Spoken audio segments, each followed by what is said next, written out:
The aircraft play an important role, particularly when we're building what we refer to as indirect fire line.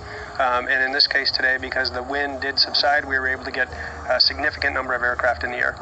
You guys have an approximation of how much water you dropped on this fire today? The helicopters to date, since the fire started, have dropped about 1.7 million gallons.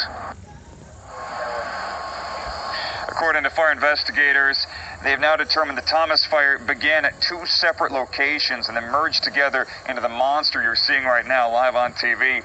As for what sparked the fire, officials don't yet know. Many of us woke up today, we looked out our windows, we saw plumes of smoke from the Thomas fire burning off into the distance. We're probably going to see that again tomorrow.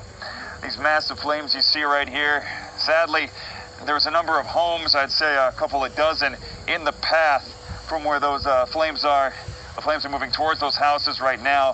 Firefighting strike teams are moving into position to try to protect those houses. But Mark and Court, when you see just how massive these flames are, some of them burning 100 feet into the air, it's a pretty grim look and outcome for some of these houses, I'm sure. Very surprising too, because it's very cold out here in Carpinteria tonight, but that flame burning oh so hot behind us. I'll throw it back to you guys for now. All right, Steve Coos live in Santa Barbara County, Carpinteria to be exact. Steve, get home safe, please. All the wildfires have made for some very poor air quality all across this region. Residents in and around the burn areas are being urged at this hour to take precautions. KTLA 5's John Finolio is live in Fillmore with details on this. Hi, John.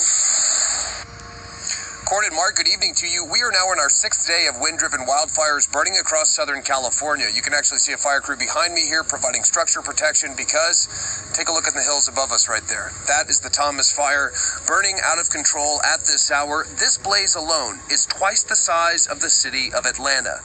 The smoke generated by so much scorched earth is causing problems well beyond the burn area. We get much busier in the ER when things like this happen, such as the fires. Dr. Carlo Reyes is one of many emergency room physicians across Southern California who has seen a steady uptick in patients with respiratory problems.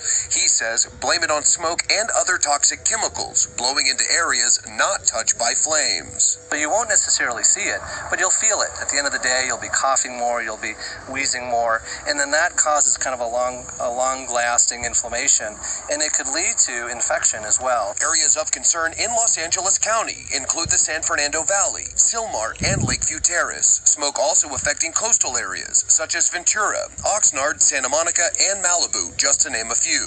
Those most at risk are the very young, the elderly, and people with heart disease, asthma, or other respiratory conditions. So what can people do? What precautionary measures can they take?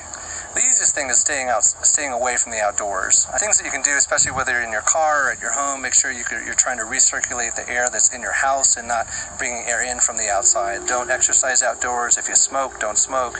All this kind of additional exposure is going to really limit what you